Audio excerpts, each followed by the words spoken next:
from the beginning, we wanted it to be based around Celtic mythology, and we wanted a particular feel toward the world, so this feeling of a world suffused with magic. Our biggest draw was the Irish culture and Celtic influence in general.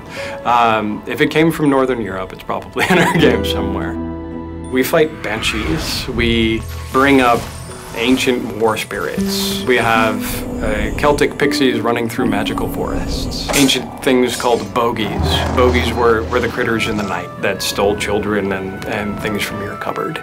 It's filled with knots and ghosts and sprites and bogies, but really it's brought into a modern understanding. We wanted to make sure to ground our game in some real mythology because we were going for an archetypal story. We wanted something that would be close enough to the medieval fantasy themes that gamers are very familiar with, but still fresh enough at the same time that it would feel like a new take on them.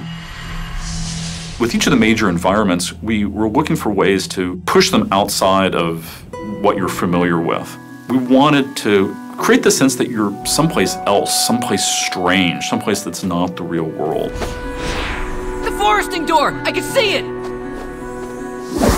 We took our worlds and we really gave them a rich visual treatment that made them look just frankly stunning and beautiful, and a place that even if you weren't playing the game, you would be really enjoying just getting to walk through it and sort of marveling at the architecture and the flora and fauna and the way the light played off the surfaces. The elves who built a lot of this stuff, they don't build like humans do. They grow things organically. There's something sort of unsettlingly strange about the way the buildings are constructed in these spaces. They're not built like normal human buildings.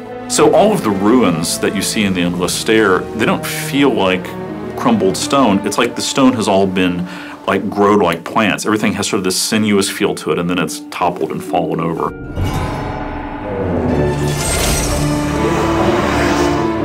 What we want is the player to always feel like that there is this sort of sense of menace in the world. When you first start off, you travel to the realm of the dead, and it creates a very particular sort of mood at the beginning of the game that immediately takes you outside of being in the real world.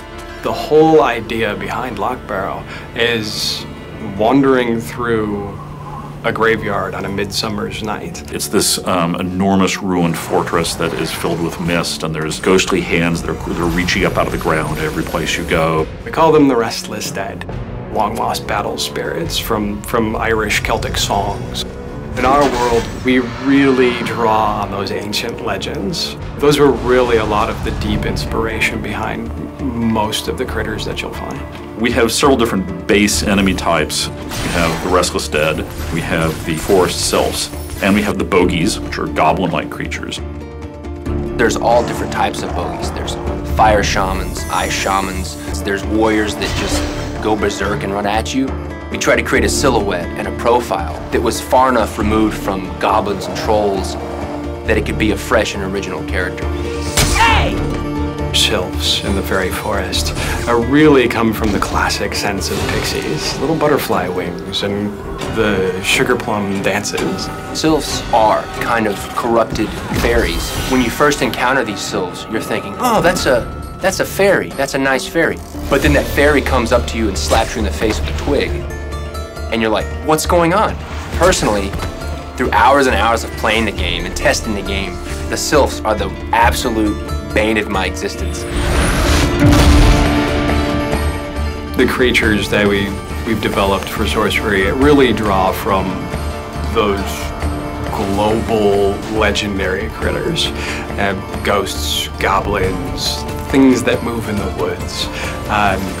Just those childhood dreams that we all grew up, we all heard about in stories, those things that are timeless across every culture.